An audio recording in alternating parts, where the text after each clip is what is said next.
The wind had teeth that morning. Rachel tightened the scarf around her neck as she stepped off the porch of her weather-beaten cabin. It sat on the edge of Deadroot Hollow, nestled deep in the Appalachian Mountains where mist hugged the ground like secrets clinging to the earth.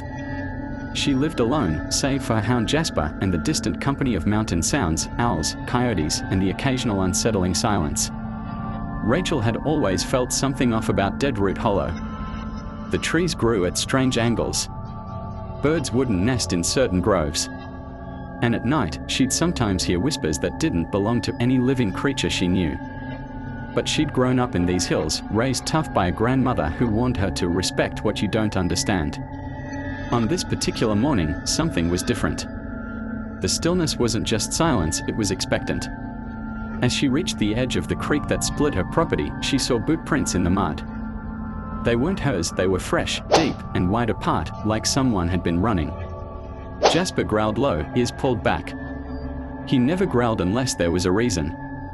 Rachel followed the prints cautiously upstream, shotgun slung over her shoulder.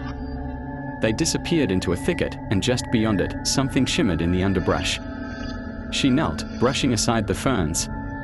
A brass key, heavy, ornate, cold. Attached to it was a brittle tag with faded handwriting, Sablewick, do not open before the first frost. Sablewick wasn't a word she recognized, not a town, not a family name, not a mountain trail. She turned the key over in her hand, feeling the weight of something wrong. Then Jasper barked sharply and darted uphill. Rachel looked up to see a figure, tall, hooded, and motionless, standing between the trees. The mist swirled around them like a living thing.